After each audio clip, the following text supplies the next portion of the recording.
Ah!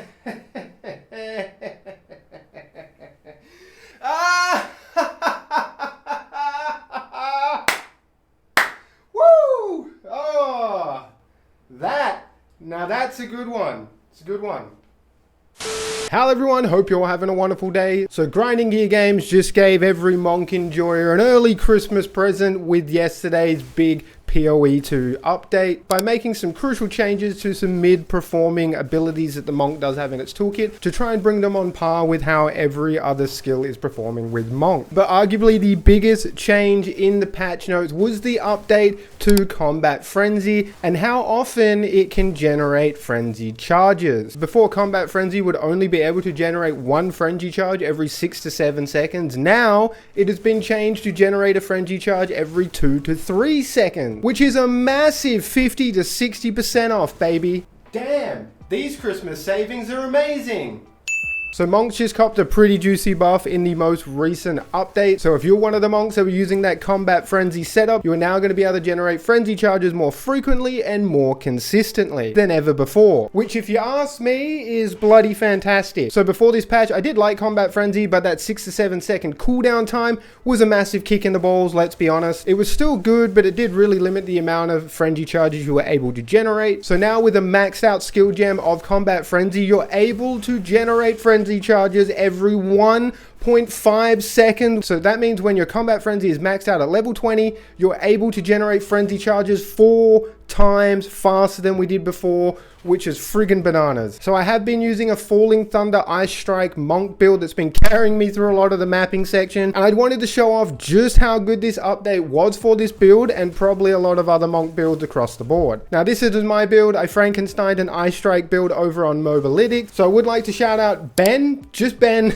over on Mobalytics. Your Ice Strike Monk build definitely took me from 0 to hero. It helped me out a lot, especially with the supports and everything. I will pop a link to that Mobalytics build in a pinned comment so you guys can find it easier. No one checks the fucking description. Check the comments, you will find that Mobalytic build. Maybe you guys can copy it and have success yourself. Now I know I've probably made this intro long enough, but I just want to quickly mention how we are getting power charges for anyone that doesn't know, because I mentioned frenzy charges like 5 times in the intro, and if anyone's picked up Monk for the first time, you probably don't know what the fuck is going on. So because we are using Combat Frenzy, we generate a frenzy charge. If you come over into the passive tree, there is a node called Resonance. Resonance makes it so whenever you generate a frenzy charge, you generate a power charge instead. This is how we're getting as many power charges as possible, and even more so now that Combat Frenzy has been buffed, that we are now going to be able to get a frenzy charge every 2.1 seconds with a level 13 skill gem. So that is pretty crazy. We're literally going to have power charges falling out of our friggin' ass now, which is great. But that is how we are generating power charges consistently, is we are using Combat Frenzy. Make sure you use Combat Frenzy. Make sure you're freezing or electrocuting or both, even better. And then also take the Resonance node on the passive skill tree. So we're going to jump into the skills first, and then I'll move into the gear, and then we'll jump over to the passive tree. I'm going to try and explain this as quickly as possible. I don't want to keep you guys here longer than you need to be. We all want to be playing PoE too. So for the first skill, I do have Ice Strike, and for the supports, I got Primal Armament, we have Close Combat, and I also have Martial Tempo. I like Ice Strike a lot. It gives you a lot of mobility when you're moving through packs of enemies. I was originally using Tempest Flurry. I did switch to Ice Strike, and I've been liking it. I've been enjoying it a hell of a lot more. I feel like I can, at the moment, engage with packs a little bit more easier than I could with Tempest Flurry, so that is why I've got Ice Strike. And the main reason we've got the supports that I do have is Primal Armament is going to boost its elemental damage. Close Combat is going to boost its damage since we're always going to be in close proximity of the enemies. And then bit of a no-brainer, we want Martial Tempo to give us more attack speed. More attack speed is going to make Ice Strike feel a hell of a lot better. So I did just mention Combat Frenzy. I don't think I forgot to mention anything with Combat Frenzy,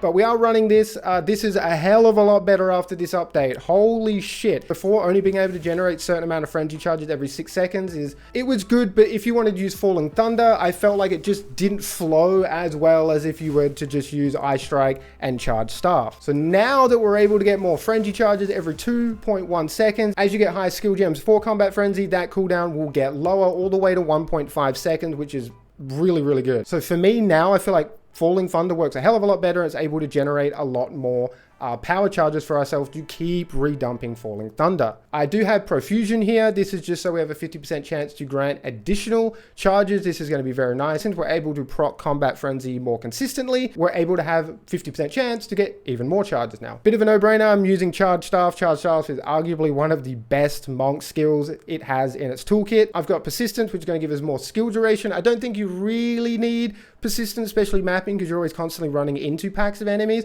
I might change this out, but I do have this there just so I can keep my power charges for a little bit longer, just for going between pack to pack, but I don't think you really need this here. I do have Strip Away, and Strip Away does work with cold exposure, I think. So now Charge Staff is going to apply cold exposure whenever it critically hits with cold damage. I do have cold damage on my staff and in my passive tree, so Charge Staff should give us cold exposure, and then we're going to get 30% increased effect on top of that with Strip Away. Now I am running Tempest Bell, another no-brainer. Tempest Bell is absolutely cracked at the amount of damage that it can put out, and the main reason it does a shit ton of damage is because of the Shockwave. The Shockwave deals 30% more damage per elemental ailment afflicting the bell. So if you're running lightning, cold, and fire, you're going to get 90% increase more damage from these shockwaves, which is how you get really quick boss kills, how you're able to just nuke a lot of rares very, very quickly, very, very easily. And that is why you're seeing a lot of monk builds running Tempest Bell, is just because it's that good. And if you can stack on all three of those elements, you're really going to see this puppy shine, and it's just going to be deleting absolutely everything. I do have Ruthlessness. Every 5th hit of the bell will cause 500% more stun. This stuns the enemies and bosses very quickly. I've got Magnified Effect to give it more area of effect. The bell's shockwave is quite small. I just want to increase that by 40%. And then for the last support gem, I do have Raid. And this does work with the bell. When you slam it down, you start hitting the bell. The shockwaves, I think, do melee hit. I'm not sure what's doing melee hit, but it is building these Raid charges up very quickly when I am just beating the crap out of that bell and deleting all the enemies around me. And if you're unsure what Rage does, Rage gives you 1% more attack damage. I think we can have up to 30 rage, so we get 30% more attack damage, which is friggin' massive. I do have Herald of Ice because we are using Ice Strike. We're freezing enemies, we're shattering enemies.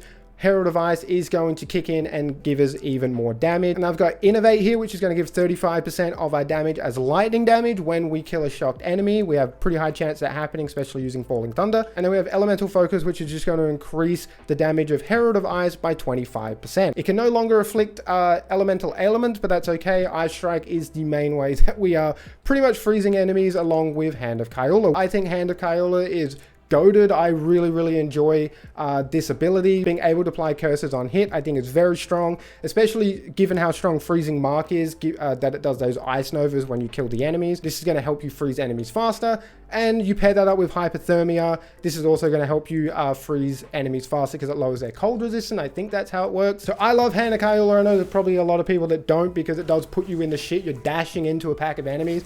If you fuck up the dash, and sometimes it doesn't really go to the enemy you're going to, even though you're aiming at that enemy.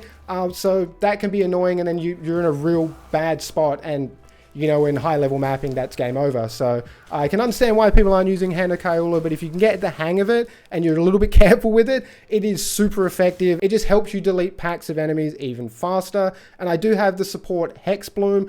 Curses from supporter skills are going to spread to enemies within 3 meters. This is great, so we only have to use one Hand of Kyola on one enemy, and then when they die, it's going to spread those curses to the other enemies, giving us more additional effects and more additional damage and frost buildup. I have Herald of Thunder here. Why active? Killing shocked enemies with attack damage will cause subsequent attack hits to release lightning bolts, which deals attack damage to all surrounding enemies. This is really strong. Herald of Thunder definitely carried me through a lot of the campaign before I switched to Ice Strike and then used Herald of Ice. So very strong buff to have. I really do enjoy Herald of Thunder. I do have the leverage support here, which is, you don't really need this. I just slotted one in for the hell of it. It's just going to give us increased crit chance against immobilized enemies. So I'm not sure. I don't think it's really needed here. You probably swap this out for something else, but I just wanted to fill this gem slot, so I put leverage there. I do have Blind. Blind is going to have a 100% chance to blind enemies. This is pretty solid because it's going to lower their accuracy and evasion. So we're taking high evasion, so lowering the enemy's accuracy means that they're going to miss us more often. And then I got Concentrated Effect, which is supporter skills deal 40% more area damage,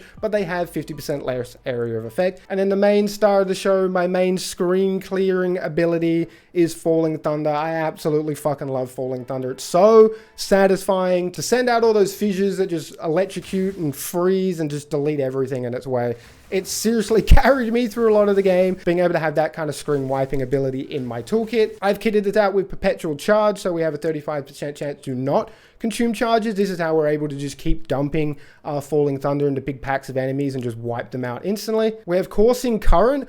I really enjoy this. This is shocking hits from supported skills have a 50% chance to also shock enemies in a 2.5 meter radius. So when you shock one enemy, it's going to shock other enemies near them, which is good to help build up electrocute so we can get more frenzy charges turned into power charges from combat frenzy. And then also I have the conduction support, which is going to allow Falling Thunder to have 100% more chance to shock, which I think goes hand in hand with Coursing Current, that when we do get shocking hits, we're able to shock enemies in a 2.5 meter radius. Not sure if this is needed. I probably could take more damage, but for now this is feeling really good, that we're able to have a high chance to shock, we're able to shock more enemies, and we're able to have a 35% chance to not consume charges. So with this setup, as you'll probably see with the clips on screen, that when we have a big pack of enemies, we unload Falling Thunder, and we do get 1 to 2, if not more charges, depending on the pack size, depending on RNG that we do get. So when we unload this into a pack, we have a chance to freeze, electrocute, and also a chance to not consume charges, so it does flow very well with Combat Frenzy now, especially because Combat Frenzy had its cooldown reduced drastically, so we're able to get frenzy charges, aka power charges, way more consistently, which I think Falling Thunder definitely benefits from. And then last but not least, we have Ghost Dance, which is a nice little defensive buff.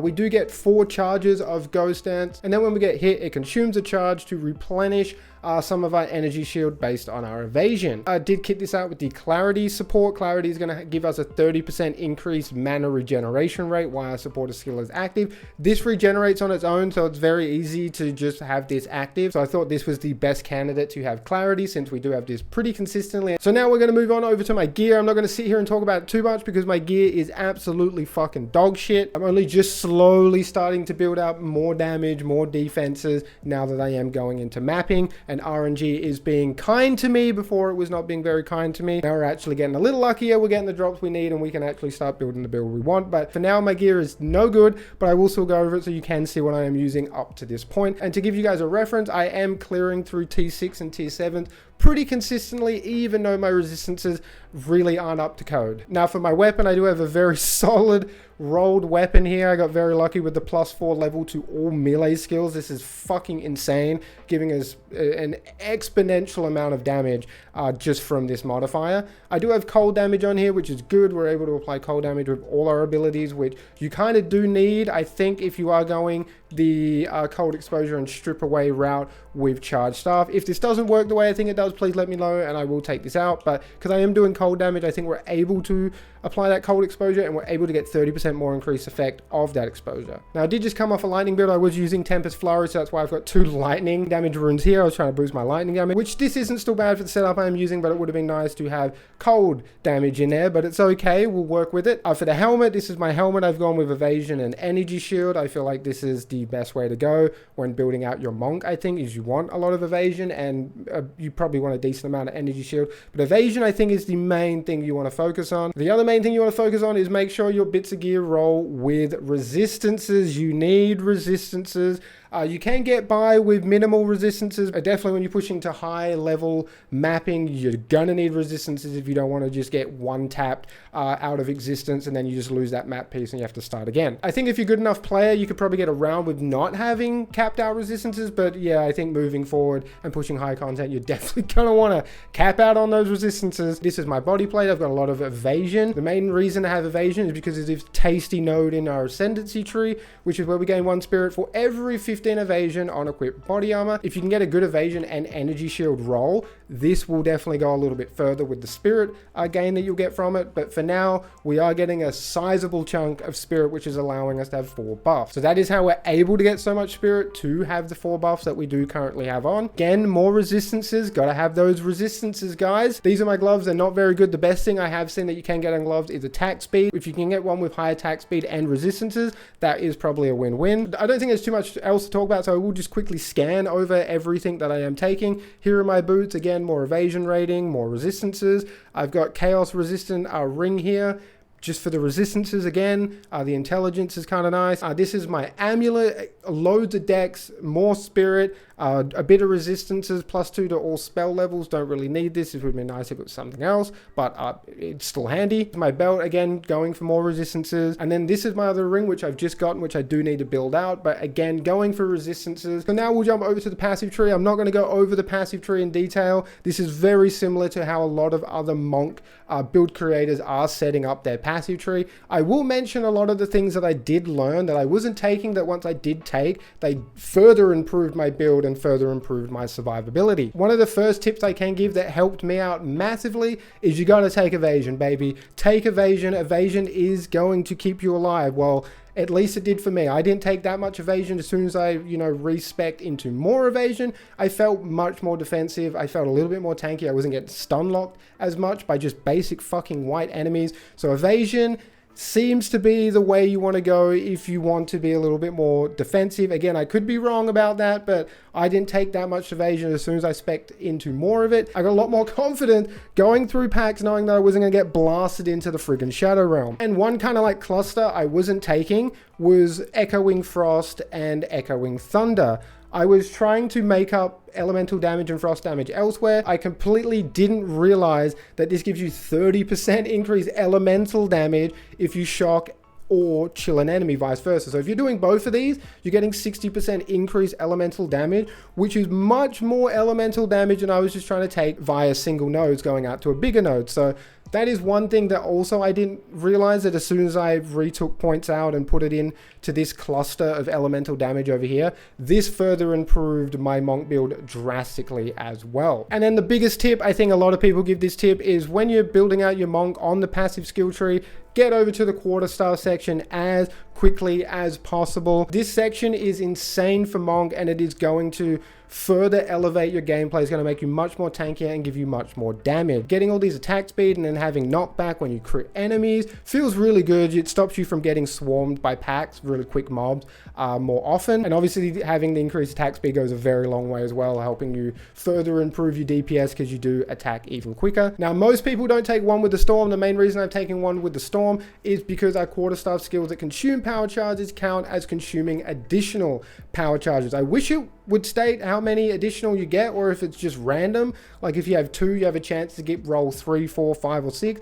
I don't know how one with the Storm works, but it feels good that even if you have 1, 2 power charges and you want to dump Falling Thunder, it dumps even more power charges even though you didn't have them. So very, very strong.